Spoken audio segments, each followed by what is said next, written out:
Hi friends, welcome to our channel. இப்போ நம்ம பார்க்க போகிற வீடியோ என்னென்னு கேட்டீங்கன்னு வச்சுக்கோங்களேன்.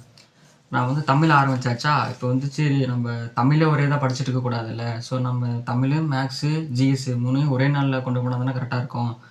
அப்படிங்கிறதுக்காக நேற்று எனக்கு ஒன்று தோணுச்சு. அதை வந்து ஜஸ்ட் ஒரு வீடியோ சொல்கிறேன், அது கேளுங்க.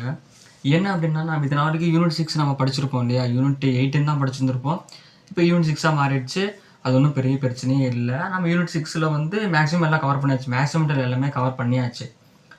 ஆனால் இப்போ படிக்கும்போது ஒரு விஷயம் தோணலை. ஆனால் இப்போ ரீசெண்டாக எடுத்து படிக்கும்போது தான் ஒரு விஷயம் தோணுச்சு. அதை நான் சொல்லணும்னு தோணுச்சு. அந்த வீடியோவை நான் சொல்கிறேன். என்ன அப்படின்னு பார்த்தீங்கன்னு வச்சுக்கோங்களேன்.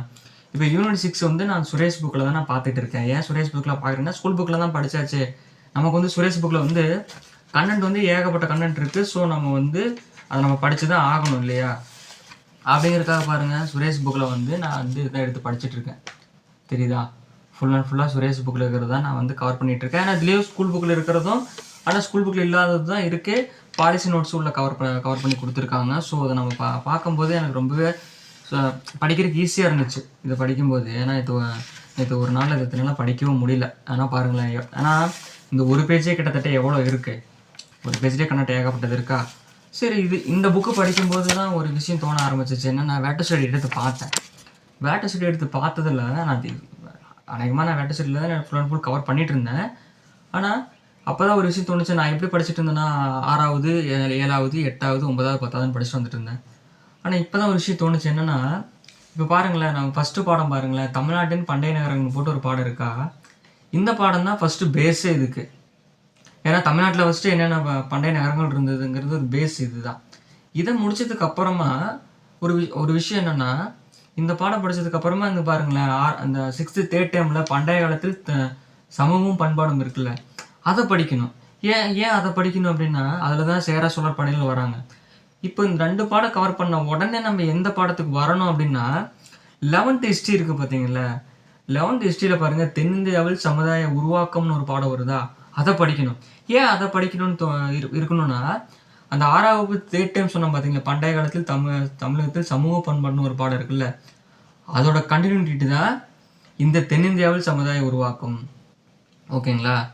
அந்த தென்னிந்தியாவில் உருவாக்கம் அதை படிச்சுட்டு, அது இன்னொன்று பார்த்துட்டு வச்சுக்கோங்களேன், அதுலேயே பாருங்கள், அதே இதில் தான் இங்கே 12th ஹிஸ்ட்ரின்னு மென்ஷன் பண்ணியிருக்கேன் கிடையாது. அது 11th ஹிஸ்ட்ரி. அதில் பிற்கால சோழர்கள் பாண்டியர்கள் இதை படிக்கணும். ஓகேவா.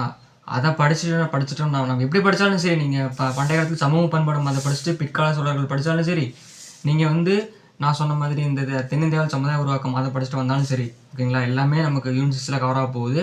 ஸோ நம்ம வந்து 6வது to 7வது அப்படி படிக்காமல் நம்ம வந்து ஒரு கண்டினியூட்டி இருக்கிற மாதிரி படிச்சிங்கன்னா நமக்கு ரொம்ப யூஸ்ஃபுல்லாக இருக்குது. ஏன்னா இந்த 6வது 3rd டைம் எடுத்து அந்த பண்டைய காலத்து சமூக பண்பாடும் அது படிச்சிட்டோம் அப்படின்னா, நமக்கு வந்து தென்னிந்தியா சமுதாய உருவாக்கத்துலேயும் சோழர்கள் வராங்க, பிற்கால சோழர் படையில் இருக்காங்களா அதுலேயும் வராங்க. நமக்கு ரொம்பவே யூஸ்ஃபுல்லாக இருக்கும் இந்த மாதிரி எடுத்து படித்தோம்னா. ஏன்னா நம்ம 6லேயே தான் படிக்கிறோம், 11th தான் படிக்க போகிறோம். இப்போ எப்படி நம்ம 6th படிச்சிட்டோம்னா 6th எடுத்து படிப்போம், அப்போ 9th வருவோம், 11th வரும்ல, அப்படி படிக்கணும். அதை விட்டுட்டு புக் வைஸ் வந்தோம்னா நமக்கு ஜிஎஸ் பொறுத்த வரைக்கும் குழப்பிடும்.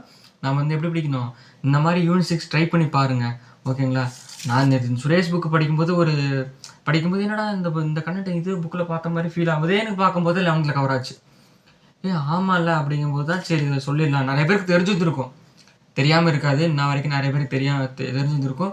ஆனால் எனக்கு இப்போ தான் தெரிய ஆரம்பிச்சிச்சு, ஓகேங்களா. இப்போ இந்த மாதிரி நம்ம யூனிட் 6 எடுத்து படித்தோம்னாவே போதுமானது. இப்போது இந்த புக்கு சுரேஷ் புக் இருக்குல்ல, யூனிட் 6 தான்ப்பா நான் யூஸ் பண்ணுறேன், வேறு எந்த புக்கும் நான் யூஸ் பண்ணல. யூனிட் 6 பொறுத்த வரைக்கும் இந்த புக்கே போதும், அந்தளவுக்கு இருக்குது கண்டென்ட்டு, ஓகேங்களா. சரி, இந்த வீடியோ பிடிச்சதுக்குன்னு நினைக்கிறேன். பிடிச்சிருந்துன்னா சப்ஸ்கிரைப் பண்ணிக்கிங்க. நாம் வந்து நெக்ஸ்ட் வீடியோவில் பார்க்கலாம்.